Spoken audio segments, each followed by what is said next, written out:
La secrétaire au Trésor a déclaré que les États-Unis maintiendront les droits de douane sur les produits chinois pour le moment. Le sénateur Cotton appelle à un découplage ciblé avec la Chine communiste, affirmant que les États-Unis se trouvent une fois de plus à la croisée des chemins. Washington a un atout dans sa manche qui pourrait être utilisé contre Pékin. Sans lui, les avions chinois ne peuvent pas voler. Le laboratoire de Wuhan, au centre de la controverse sur la pandémie, reçoit des fonds des contribuables américains. Il est prévu que cela continue jusqu'en 2024. Et il a été découvert qu'un professeur chinois vit aux États-Unis, ce professeur étant connu pour ses remarques contre l'Amérique.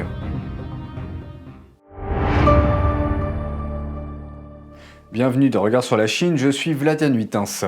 Un commentaire de la secrétaire au Trésor pourrait présager une importante nouvelle pour les tarifs chinois. La secrétaire au Trésor Janet Yellen a déclaré que les États-Unis maintiendront les droits de douane sur les marchandises chinoises pour le moment. Mais elle ajoute également que la nouvelle administration évaluera ce qu'il, je cite, pense être approprié. Yellen affirme que l'administration est en train de revoir l'approche américaine au sujet de la Chine et qu'il y a une série de questions où il constate des pratiques déloyales comme les transferts de technologies forcés et l'octroi de subventions aux industries de haute technologie. Elle a noté que l'administration souhaite que la Chine respecte ses obligations internationales dans ces domaines. L'ancien président Trump a imposé des droits de douane sur les produits chinois en 2018. Il a fait pression sur Pékin pour qu'il réduise le déficit commercial entre les deux pays. Le déficit commercial signifie que les États-Unis achètent plus de marchandises à la Chine que la Chine n'en achète aux États-Unis. En 2018, les États-Unis avaient un déficit commercial de plus de 400 milliards de dollars avec la Chine. Ce chiffre est tombé à plus de 300 milliards l'année dernière. Dans un rapport récent, le sénateur républicain Tom Cotton plaide pour un découplage ciblé avec la Chine communiste. Lors du dépôt du rapport à l'Institut Ronald Reagan le 18 février, le sénateur Cotton a déclaré, je cite, « Les coûts du découplage ciblé avec la Chine sont dérisoires par rapport au coût de la passivité. Nous ne pouvons pas regarder l'Amérique devenir moins prospère et céder sa position à une puissance totalitaire qui se consacre à plier le monde à sa volonté. Les Américains doivent agir de manière décisive pour éviter ce sort. » Citant le rapport du président Reagan intitulé « L'heure du choix », le sénateur affirme que les États-Unis se trouvent une fois de plus à la croisée des chemins de leur destin. Le rapport du sénateur Cotton énumère de nombreux domaines clés pour un découplage ciblé de la Chine. Il inclut notamment le commerce, les terres rares, les semi-conducteurs, les télécommunications, les appareils médicaux, l'intelligence artificielle, l'informatique quantique, l'enseignement supérieur et les loisirs. Il dit, je cite, « Nous devons identifier et démêler les secteurs économiques stratégiquement importants tout en contrecarrant l'approche parasitaire de la Chine en matière de commerce et d'échanges mondiaux. » Cotton demande également à ce que l'Amérique rétablisse une capacité de production nationale sûre et évolutive dans les domaines stratégiques.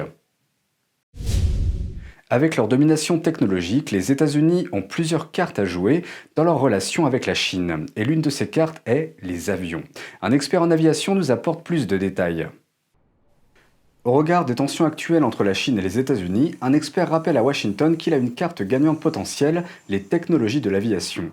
En effet, sans la technologie américaine, les avions chinois ne peuvent pas voler.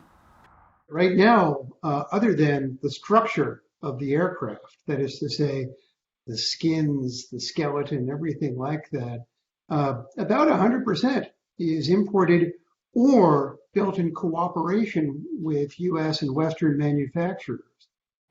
Aboulafia dit que pour un avion, les moteurs représentent les muscles et l'électronique qui contrôle l'avion représente le cerveau. And all of these are basically Western designs, and in the case of the engines, outright imports from the US. Il dit qu'il serait difficile pour la Chine de créer son propre substitut. Recreating a Chinese engine would take so many years and billions of dollars.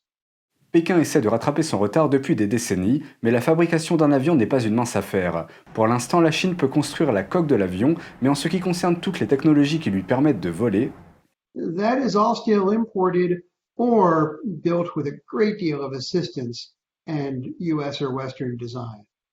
So in other words, the answer has been a lot slower than hoped for, and all of the progress that has been made has only been made with big imported programs. Il ajoute que tous les avions de ligne sont construits de manière globale et qu'il serait pratiquement impossible pour un pays de construire un avion par ses propres moyens. If you could do it, you'd be guaranteed of a rather bad aircraft because an aircraft designer needs to be able to shop everywhere for the best technologies. So could China do it? Yes, probably in about 10 or 15 years with billions of dollars spent, and they would have a very bad aircraft as a consequence of that. En ce moment, l'administration Biden a cette carte en main. Ceci parce qu'en décembre dernier, l'administration Trump a émis un décret qui rend très difficile pour les entreprises américaines d'exporter des technologies aéronautiques à près de 60 entreprises chinoises. Il reste à voir si l'administration Biden maintiendra ce décret en place. Le laboratoire chinois au centre de la controverse sur la pandémie du virus du PCC est désormais éligible pour recevoir des fonds pour la recherche animale jusqu'en 2024. Le laboratoire est largement considéré comme étant la source de l'épidémie du virus du PCC. L'Institut de virologie de Wuhan étudie les coronavirus chez les chauves-souris. Beaucoup soupçonnent qu'une fuite accidentelle du laboratoire est responsable de l'infection des humains par le virus et de la pandémie actuelle. L'argent des contribuables américains a partiellement financé ce projet. Le laboratoire de Wuhan a obtenu l'argent par le biais de l'organisation à but non lucratif EcoHealth Alliance, une organisation américaine. L'Institut national de la santé a déclaré à EcoHealth que le projet sur les chauves-souris pourrait recevoir les fonds jusqu'en 2024, ce qui signifie que le laboratoire de Wuhan pourrait continuer à mener le même type d'expérience sur les chauves-souris. Une publication sur les réseaux sociaux choque les internautes chinois. Elle apparaît après que des conditions hivernales extrêmes au Texas ont accidentellement exposé un combattant anti-américain de longue date qui s'était secrètement installé aux États-Unis. Ce n'est pas la première fois que le professeur chinois Chen Ping est sous les feux des projecteurs. L'année dernière, une vidéo d'un de ses discours a été diffusée. Elle faisait état des différences entre les États-Unis et la Chine et a déclenché un débat passionné en ligne. If you make an income of 2,000 yuan per month in China, which is less than 1,000 US dollars, you'll be far happier than those who have 3,000 US dollars per month in the US. The people in the US are now living in very miserable conditions.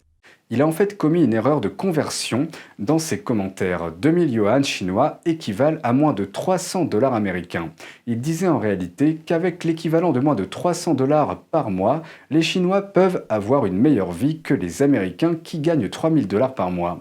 Il a également donné son avis sur les raisons pour lesquelles la vie en Amérique serait misérable. There are no subway systems in the US, so what can you do? Drive a car, but it costs so much money to drive a car. There's also insurance. It all adds up, so the US is in dire misery. Chen est professeur d'économie à temps partiel dans 2 universités chinoises renommées. Il a également des liens avec les États-Unis. Il a obtenu son doctorat à l'université du Texas à Austin dans les années 80 et il travaille comme chercheur étranger à l'université de Columbia. Son discours comparant les États-Unis et la Chine a surpris de nombreux Chinois. Certains d'entre eux ont réfuté les affirmations de Chen en citant des faits sur les coûts des transports et le prix des logements, ainsi que leurs propres expériences de vie. Mais un de ses derniers tweets l'a remis sur le devant de la scène. Dans la publication, il explique qu'il vit à Austin, au Texas. Il endure des pannes d'électricité dans l'État provoquées par une violente tempête hivernale. En arrière-plan de sa vidéo, on voit sa maison. Ces nouvelles informations ont suscité des réactions sarcastiques et dures de la part des internautes. L'un d'entre eux a écrit « Si Chen déteste tant les États-Unis, il devrait retourner en Chine dès que possible. Un professeur comme lui peut obtenir plusieurs milliers de yuan en Chine. » Un autre a dit, je cite, « Chen est-il allé en Amérique pour vivre une vie misérable? N'est-il pas beaucoup plus heureux de gagner 2000 yuan en Chine que de gagner 3000 dollars américains aux États-Unis » De nombreux internautes ont réprimandé ce qu'ils considèrent comme de l'hypocrisie, d'encourager le patriotisme chinois alors qu'il vit à l'étranger. Ils disent que Chen est un bon exemple de la façon dont opèrent de nombreuses personnalités anti-américaines célèbres. Elles vivent des idéaux anti-américains mais jouissent des privilèges du pays. Comment l'Europe devrait-elle répondre aux efforts du PCC pour influencer le continent par le biais de ses propres opérations médiatiques? Nous en avons discuté avec 2 législateurs allemands. Lorsque le régulateur britannique Ofcom a interdit le média d'État chinois CGTN il y a 2 semaines, la chaîne a perdu sa licence au Royaume-Uni, mais ce n'est pas tout.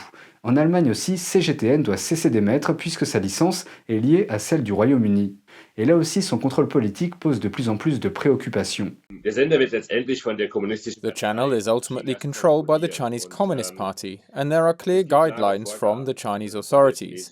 And you have to recognize that at the end of the day, for the CCP is all about propaganda. Mais CGTN insiste sur le fait qu'elle est indépendante du parti sur le plan éditorial. Les observateurs voient le PCC intensifier sa campagne d'influence via son organisation médiatique dans le monde entier en s'appuyant sur la tradition de liberté d'expression en Occident. Can the Chinese Communist Party say anything about the issues in Germany? Why not? Only then it should be clearly labeled and not camouflaged somehow. You have to say clearly that this is information or a PR program of the Chinese Communist Party. En réponse à l'initiative britannique, une semaine plus tard, le PCC a interdit BBC World News en Chine. We have to make it more clear to the Chinese that there are limits. And I also firmly believe that if we do that, united in Europe, that we can then have an impact on China. Avant l'interdiction, l'Ofcom avait mis en garde CGTN pour avoir diffusé des aveux forcés, notamment ceux du ressortissant britannique Peter Humphrey. L'Union européenne dispose maintenant d'un mécanisme juridique de type Magnitsky pour sanctionner les individus impliqués dans des violations des droits de l'homme. The official at the channel is often only executing orders, but we have to grab the people behind it, and they can often also be named. There now seems to be investigations, and we must hit them with sanctions. La question demeure, l'Europe peut-elle être unie dans sa réponse aux campagnes d'influence du PCC ? Depuis le 1er février, la chaîne NTD-TV vous propose chaque jour 1 heure de programme en français, accessible gratuitement sur les canaux suivants. Orange, canal 548, Free, canal 799, SFR, canal 921 et Bouygues, canal 802. La première diffusion est programmée à 20h, avec une rediffusion le lendemain à 13h. Vous pouvez aussi retrouver toutes nos vidéos en vous rendant directement sur notre site internet ntdtv.fr. C'est tout pour aujourd'hui, merci d'avoir suivi Regard sur la Chine, on se retrouve demain pour une nouvelle émission, prenez soin de vous et à bientôt.